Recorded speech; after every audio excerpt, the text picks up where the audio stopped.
পূজানো করে রচনা, সেথায় আমিও ধরিব একটি জ্যোতির রেখা।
শিলাইদহে বসে শুরু হলো গীতাঞ্জলির ইংরেজি অনুবাদের কাজ।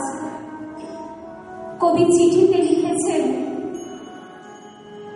তখন চৈত্র মাসে আমের বোলের গন্ধে বাতাসে আর কোথাও ফাঁক ছিল না, এবং পাখির ডাকাডাকিতে সারা দিন একেবারে মাতিয়ে রেখেছিল।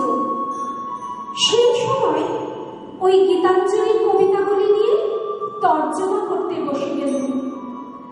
একদিন মনের মধ্যে যে ভাব জেগেছিল সেইটিকে আর একবার আর এক ভাষার ভিতর দিয়ে প্রকাশ করার কেমন একটা তাগিদ এলো। একটা ছোট্ট খাতা ধরে এলো। জগতে আনন্দ যজ্ঞে আমার নিমন্ত্রণ, ধন্য হলো মানব জীবন। কবির অনুবাদে হলো, I have had my invitation to this world's festival, and thus my life has been blessed. My eyes have seen and my ears have heard. It was my part to play upon my instrument, and I have done all I could. Now I ask, has the time come at last when I may go and see thy face and offer thee my silent salutation?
অনুবাদের ওই ছোট্ট note বইটি